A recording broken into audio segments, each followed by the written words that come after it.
ನನಗೇನು ಗೊತ್ತಿಲ್ಲ. ನೀವು ನನಗೆ ಗೊತ್ತಿದೆ ಅಂತ ಅನ್ಕೊಂಡ್ಬಿಟ್ಟಿದ್ದೀರ ಅಷ್ಟೇ. ನನಗೇನು ಗೊತ್ತಿಲ್ಲ. ಯಾವ ಜವಾಬ್ದಾರಿ ನಾವು ಇಲ್ಲಿಯವರೆಗೆ ನಮ್ಮ ಪಕ್ಷ ಯಾವುದೇ ಜವಾಬ್ದಾರಿಯನ್ನು ಕೊಟ್ಟಾಗಲೂ ಕೂಡ ಅದನ್ನು ಯಶಸ್ವಿಯಾಗಿ ಮಾಡ್ಕೊಂಡು ಬಂದಿದ್ದೇನೆ.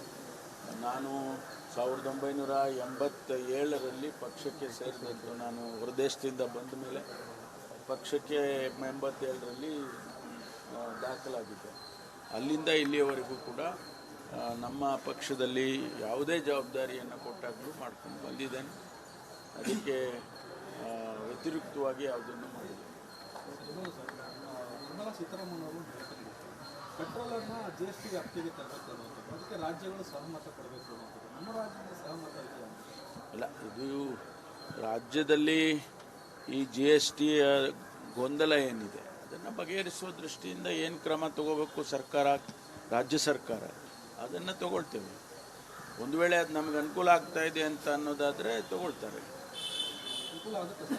ಅದನ್ನು ಎಕ್ಸಾಮಿನ್ ಮಾಡಬೇಕಲ್ಲ, ಅದನ್ನು ಎಕ್ಸಾಮಿನ್ ಮಾಡಬೇಕು. ನಮ್ಮಲ್ಲಿ ಈಗ ಫೆಬ್ರವರಿ ಮಾರ್ಚಲ್ಲಿ ನಮ್ಮ ಬಜೆಟ್ ಬರುತ್ತೆ. ಅದನ್ನು ಲೆಕ್ಕಾಚಾರ ಮಾಡಿಕೊಂಡು ಆ ನಂತರ ತೀರ್ಮಾನ ಮಾಡಬೇಕಾಗುತ್ತೆ.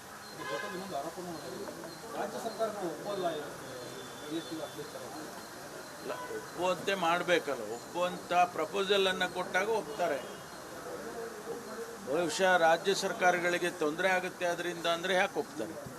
ಅಂಥ ವಾತಾವರಣವನ್ನು ಕೇಂದ್ರ ಸರ್ಕಾರ, ಹಣಕಾಸಿನ ಸಚಿವರು ಸೃಷ್ಟಿ ಮಾಡಬೇಕು. ಆಗ ಎಲ್ಲರೂ ಒಪ್ತಾರೆ. ಹೊಸ ವರ್ಷಾಚರಣೆ ಆರಂಭದಲ್ಲಿ ಬಿಜೆಪಿ ಪ್ರತಿಭಟನೆ ಮುಂದಾಗಿದೆ. ಕಲಬುರಗಿಯಲ್ಲಿ ಜನವರಿ 4 ದೊಡ್ಡ ಮಟ್ಟದ ಪ್ರತಿಭಟನೆ. ಯಾವುದಕ್ಕೆ?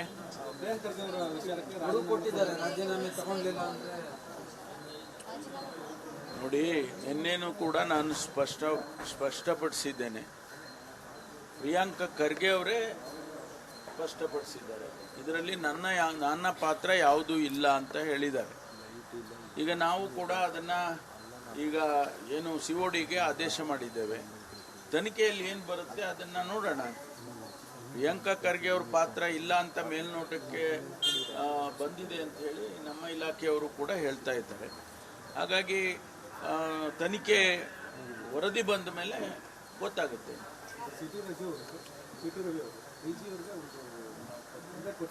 ಅದರಲ್ಲಿ ಹೆಬ್ಬಾಳ್ಕರ್ ಮತ್ತು DK ಶಿವಕುಮಾರ್ ಅವರ ಹೆಸರನ್ನು ಉಲ್ಲೇಖ ಮಾಡಿದ್ದಾರೆ. ಅವರು ಈ ಒಂದು ಪ್ರಭಾವ ಬೀರಿದ್ದಾರೆ ಪ್ರಕರಣದಲ್ಲಿ ಮತ್ತು ಇನ್ಸ್ಟ್ರಕ್ಷನ್ ಕೊಟ್ಟಿದ್ದಾರೆ ಪೊಲೀಸ್ ಇಲಾಖೆ ಸೂಚನೆಯ ಮೇರೆಗೆ ಅನ್ನುವಂಥ ಗಂಭೀರವಾದಂಥ ಆರೋಪವನ್ನು ಮಾಡಿದ್ದಾರೆ. DG ಅವರು ಉತ್ತರ ಕೊಡ್ತಾರೆ. ಅದಕ್ಕೆ ನಾನು ಉತ್ತರ ಕೊಡೋದಿಲ್ಲ. ನನಗೆ ಕೊಟ್ಟಿದ್ರೆ ನಾನು ಉತ್ತರ ಕೊಡ್ತಿದ್ದೆ. ನೋಡಿ, DG ಅವರಿಗೆ ಪತ್ರ ಬರೆದಿದ್ದಾರೆ, DG ಉತ್ತರ ಕೊಡ್ತಾರೆ. ಅದಕ್ಕೆ ಪೊಲೀಸ್ನವರು ಅವತ್ತು ತಮ್ಮ ಡೈರೆಕ್ಷನ್ ಮೇಲೆ ಆ ರೀತಿ ನಡ್ಕೊಂಡ್ರ ಸರ್, ಅಥವಾ ತಮ್ಮ ಗಮನಕ್ಕೆ ತಂದಿದ್ರ ಸರ್? ಎಲ್ಲವೂ ಕೂಡ ಗೃಹ ಸಚಿವರು, ಮುಖ್ಯಮಂತ್ರಿಗಳು ಏನು ಆದೇಶ ಮಾಡ್ತಾರೆ ಪೊಲೀಸ್ ಇಲಾಖೆಯಲ್ಲಿ ಅದನ್ನು ಪಾಲಿಸ್ತಾರೆ. ಬೇರೆ ಬೇರೆಯವರು ಹೇಳುವಾಗ ಅದನ್ನು ಅವರು ಅಷ್ಟೊಂದು ಪಾಲಿಸೋದಕ್ಕೆ ಸಾಧ್ಯ ಇರೋದಿಲ್ಲ. ಅವರು ಆಪಾದನೆ ಮಾಡಿದ್ದಾರೆ, ಅದನ್ನು DG ಅವರು ಅದಕ್ಕೆ ಸರಿಯಾದ ಉತ್ತರ ಕೊಡ್ತಾರೆ. ಈಗ CID ಮಹಾಜರ್ ಮಾಡಬೇಕು ಅಂತ ಯಾವ ರೀತಿ ಮಹಾಜರ್ ಅಂತ ಅವರು ಮತ್ತೆ ಕೇಳಿದ್ದಾರೆ. CID ಅಲ್ಲಿ ಘಟನೆ ಮರುಸೃಷ್ಟಿ ಮಾಡ್ತಾರೆ ಸದನದಲ್ಲಿ. ಖಾಲಿ ಸದನದ ಮಹಾಜರ್ ಮಾಡ್ತಾರೆ ಅನ್ನೋ ಗೊಂದಲ. ಅದು ಅವ್ರ ತೀರ್ಮಾನ, ಅದು ಅವ್ರ ತೀರ್ಮಾನ. CIDನವರಿಗೆ ನಾವೀಗ ಹ್ಯಾಂಡ್ ಓವರ್ ಮಾಡಿದ್ದೀವಿ ಕೇಸಸನ್ನು. ನೀವು ಎನ್ಕ್ವೈರಿ ಮಾಡಿ ರಿಪೋರ್ಟ್ ಕೊಡಿ ಅಂತೇಳಿ. ಅವರು ಯಾವ ರೀತಿ ಯಾವ ಮೆಥಡಾಲಜಿ ಉಪಯೋಗಿಸ್ಬೇಕು ಅದು ಅವ್ರಿಗೆ ಬಿಟ್ಟಿದೆ. ಅಲ್ಲ, ಅವ್ರು ನೋಡೋಣ. ಸಭಾಪತಿಗಳಿಗೂ ಅವ್ರಿಗೂ ಕೂಡ ಈ ಇಶ್ಯೂ ಮುಗಿಸ್ಬೇಕು ಅನ್ನೋದು ಇರುತ್ತಲ್ವಾ. ಸಭಾಪತಿಗಳಿಗೂ ಕೂಡ ಈ ಇಶ್ಯೂವನ್ನು ದೊಡ್ಡದಾಗಿ ಬೆಳೆಸೋದಕ್ಕೆ ಬೇಡ ಅಂತೇಳಿ ಅವ್ರಿಗೂ ಇರುತ್ತೆ. ಅದರಿಂದ ಅದನ್ನು ಅವರು ತೀರ್ಮಾನ ತಗೊಳ್ತಾರೆ. ನನಗೇನು ಗೊತ್ತಿಲ್ಲ. ನೀವು ನನಗೆ ಗೊತ್ತಿದೆ ಅಂತ ಅನ್ಕೊಂಡ್ಬಿಟ್ಟಿದ್ದೀರ ಅಷ್ಟೇ. ನನಗೇನು ಗೊತ್ತಿಲ್ಲ. ಯಾವ ಜವಾಬ್ದಾರಿ ನಾವು ಇಲ್ಲಿಯವರೆಗೆ ನಮ್ಮ ಪಕ್ಷ ಯಾವುದೇ ಜವಾಬ್ದಾರಿಯನ್ನು ಕೊಟ್ಟಾಗಲೂ ಕೂಡ ಅದನ್ನು ಯಶಸ್ವಿಯಾಗಿ ಮಾಡ್ಕೊಂಡು ಬಂದಿದ್ದೇನೆ. ನಾನು 1987ರಲ್ಲಿ ಪಕ್ಷಕ್ಕೆ ಸೇರಿದಂತು. ನಾನು ಹೊರದೇಶದಿಂದ ಬಂದ ಮೇಲೆ ಪಕ್ಷಕ್ಕೆ 87ರಲ್ಲಿ ದಾಖಲಾಗಿದ್ದೆ. ಅಲ್ಲಿಂದ ಇಲ್ಲಿಯವರೆಗೂ ಕೂಡ ನಮ್ಮ ಪಕ್ಷದಲ್ಲಿ ಯಾವುದೇ ಜವಾಬ್ದಾರಿಯನ್ನು ಕೊಟ್ಟಾಗಲೂ ಮಾಡ್ಕೊಂಡು ಬಂದಿದ್ದೇನೆ. ಅದಕ್ಕೆ ವ್ಯತಿರಿಕ್ತವಾಗಿ ಯಾವುದನ್ನು ಮಾಡಿಲ್ಲ. ನಿರ್ಮಲಾ ಸೀತಾರಾಮನ್ ಅವರು ಪೆಟ್ರೋಲನ್ನು GST ವ್ಯಾಪ್ತಿಗೆ ತರಬೇಕು ಅನ್ನೋದು, ಅದಕ್ಕೆ ರಾಜ್ಯಗಳು ಸಹಮತ ಕೊಡಬೇಕು ಅನ್ನೋದು. ನಮ್ಮ ರಾಜ್ಯದ ಸಹಮತ ಇದೆಯಾ? ಅಲ್ಲ, ಇದು ರಾಜ್ಯದಲ್ಲಿ ಈ GST ಗೊಂದಲ ಏನಿದೆ ಅದನ್ನು ಬಗೆಹರಿಸುವ ದೃಷ್ಟಿಯಿಂದ ಏನು ಕ್ರಮ ತಗೋಬೇಕು ಸರ್ಕಾರ, ರಾಜ್ಯ ಸರ್ಕಾರ ಅದನ್ನು ತಗೊಳ್ತೇವೆ. ಒಂದು ವೇಳೆ ಅದು ನಮ್ಗೆ ಅನುಕೂಲ ಆಗ್ತಾ ಇದೆ ಅಂತ ಅನ್ನೋದಾದರೆ ತಗೊಳ್ತಾರೆ. ಅನುಕೂಲ ಆಗುತ್ತೆ ಸರ್. ಅದನ್ನು ಎಕ್ಸಾಮಿನ್ ಮಾಡಬೇಕಲ್ಲ, ಅದನ್ನು ಎಕ್ಸಾಮಿನ್ ಮಾಡಬೇಕು. ನಮ್ಮಲ್ಲಿ ಈಗ ಫೆಬ್ರವರಿ ಮಾರ್ಚಲ್ಲಿ ನಮ್ಮ ಬಜೆಟ್ ಬರುತ್ತೆ, ಅದನ್ನು ಲೆಕ್ಕಾಚಾರ ಮಾಡಿಕೊಂಡು ಆ ನಂತರ ತೀರ್ಮಾನ ಮಾಡಬೇಕಾಗುತ್ತೆ. ಜೊತೆಗೆ ಇನ್ನೊಂದು ಆರೋಪನೂ ಮಾಡಿದ್ರು, ರಾಜ್ಯ ಸರ್ಕಾರ ಒಪ್ಪಲ್ಲ GST ವ್ಯಾಪ್ತಿ ತರೋದು. ಅಲ್ಲ, ಒಪ್ಪುವಂತೆ ಮಾಡಬೇಕಲ್ಲ, ಒಪ್ಪುವಂಥ ಪ್ರಪೋಸಲನ್ನು ಕೊಟ್ಟಾಗ ಒಪ್ತಾರೆ. ಬಹುಶಃ ರಾಜ್ಯ ಸರ್ಕಾರಗಳಿಗೆ ತೊಂದರೆ ಆಗುತ್ತೆ ಅದರಿಂದ ಅಂದರೆ ಯಾಕೆ ಒಪ್ತಾರೆ? ಅಂಥ ವಾತಾವರಣವನ್ನು ಕೇಂದ್ರ ಸರ್ಕಾರ, ಹಣಕಾಸಿನ ಸಚಿವರು ಸೃಷ್ಟಿ ಮಾಡಬೇಕು, ಆಗ ಎಲ್ಲರೂ ಒಪ್ತಾರೆ. ಹೊಸ ವರ್ಷಾಚರಣೆ ಆರಂಭದಲ್ಲಿ ಬಿಜೆಪಿ ಪ್ರತಿಭಟನೆ ಮುಂದಾಗಿದೆ. ಕಲಬುರಗಿಯಲ್ಲಿ ಜನವರಿ 4 ದೊಡ್ಡ ಮಟ್ಟದ ಪ್ರತಿಭಟನೆ ಇದೆ ಸರ್. ಯಾವುದಕ್ಕೆ? ಪ್ರಿಯಾಂಕ್ ಖರ್ಗೆ ಅವರ ವಿಚಾರಕ್ಕೆ ಗಡುವು ಕೊಟ್ಟಿದ್ದಾರೆ, ರಾಜೀನಾಮೆ ತಗೊಂಡಿಲ್ಲ ಅಂದರೆ.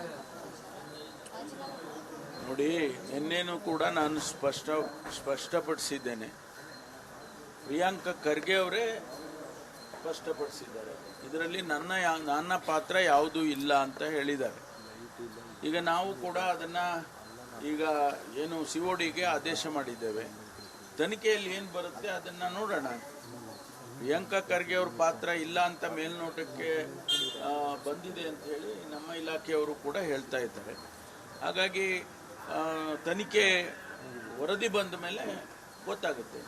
ಸಿಟಿ ರವಿ ಅವರು DG ಅವರಿಗೆ ಒಂದು ಪತ್ರ ಕೊಟ್ಟಿದ್ದಾರೆ. ಅದರಲ್ಲಿ ಹೆಬ್ಬಾಳ್ಕರ್ ಮತ್ತು DK ಶಿವಕುಮಾರ್ ಅವರ ಹೆಸರನ್ನು ಉಲ್ಲೇಖ ಮಾಡಿದ್ದಾರೆ.